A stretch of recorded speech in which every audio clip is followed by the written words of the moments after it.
Alright, so if you're here, thank you in general. If you skipped the last episode, I don't know. It was ramblings. But I don't know. It felt good to get them out. So, Made in Abyss, Binary Star, Falling into Darkness mechanically. I think it's very interesting.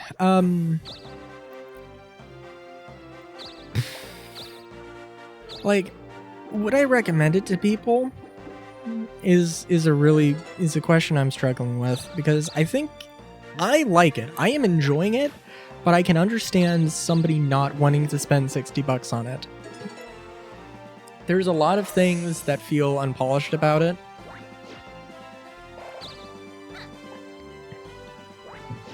Especially Hello Abyss mode. That is a tutorial that they put like so much less effort into, and I can't fathom why. It just seems really weird. Like, they didn't even have to have that in there, I think. And there are definitely issues, even mechanical issues, where there are boss fights where, like, if you run out of weapons, there's no way for you to do anything besides reload a save. And I feel like that is unfortunate. Like, some way of, like, if you run out of weapons, there is some way for you to get weapons or use some creative method to attack them. That would have been nice, but so be it. I mean, being prepared is obviously a thing, but the monkeys in the second layer, when you go to Secret Camp, before you get to the Secret Camp, you fight 3 monkeys. And it's a fight. It's not really hard, but just if you don't have... But they just take a lot of hits. So it's unfortunate. It's very unfortunate. But yeah, you can... Sorry. So yeah, no, it's very unfortunate, but that's just how it be.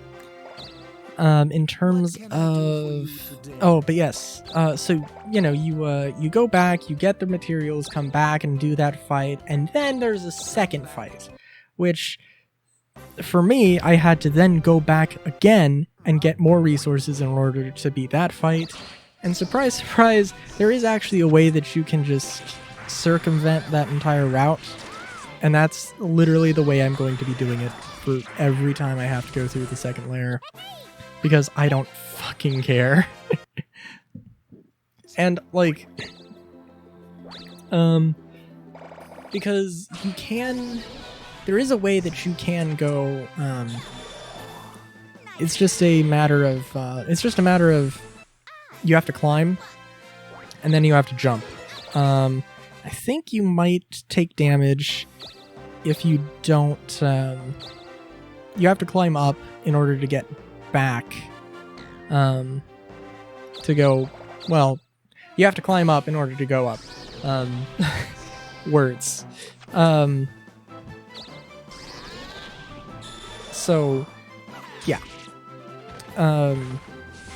But the point being that if you're trying to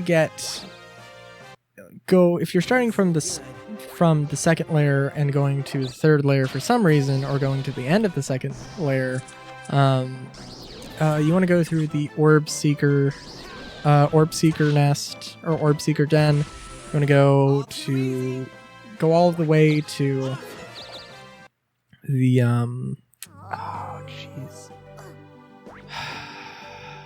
I think you want to go through to the, Inverted Arbor, and then Hell's Crossing, and then the other end of Hell's Crossing, you want to go back. You don't want to go to the Seeker Camp. You want to go to the Inverted Arbor. Yeah.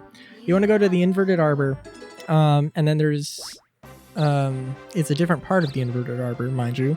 And maybe I'm misremembering what the names are, but it's the Inverted Arbor that is where the tree is.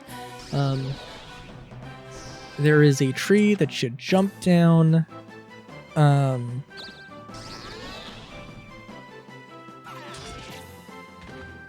Yeah, there's a tree that you jump down, and you can climb back up.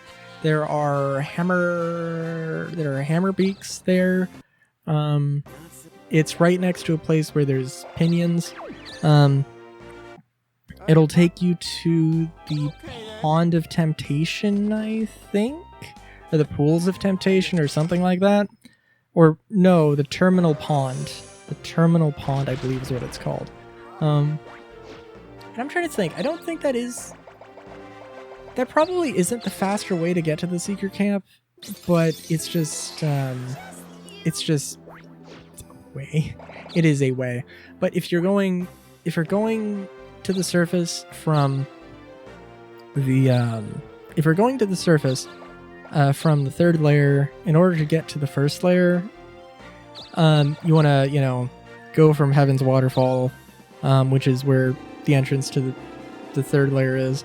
You want to go there, you want to go to the edge of the abyss, go to the terminal pond, and then work your way back from there.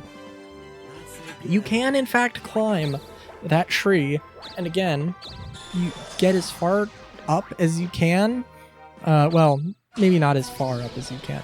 You get as far up until, you have some space above the walkways, and then you jump down on the walkways. You'll take a little bit of damage, but you'll survive. And you can definitely make it back. Excuse me, young one. Would you please spare some change?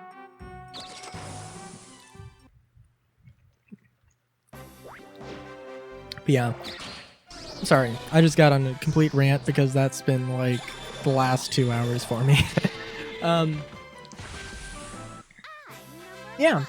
So, in terms of the game, I really do like it, but it is definitely not perfect.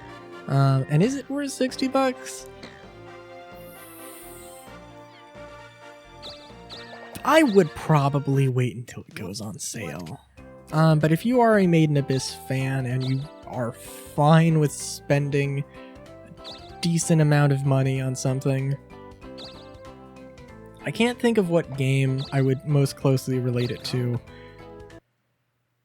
but I think it is casual enough of an experience that it's not going to be too bad.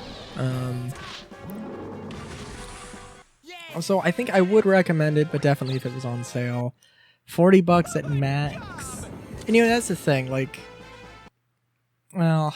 that's the thing. I think it's worth it. I'll go over what a game's worth in the next episode. Because it's an interesting discussion that I'm not going to be able to cram within a minute or something.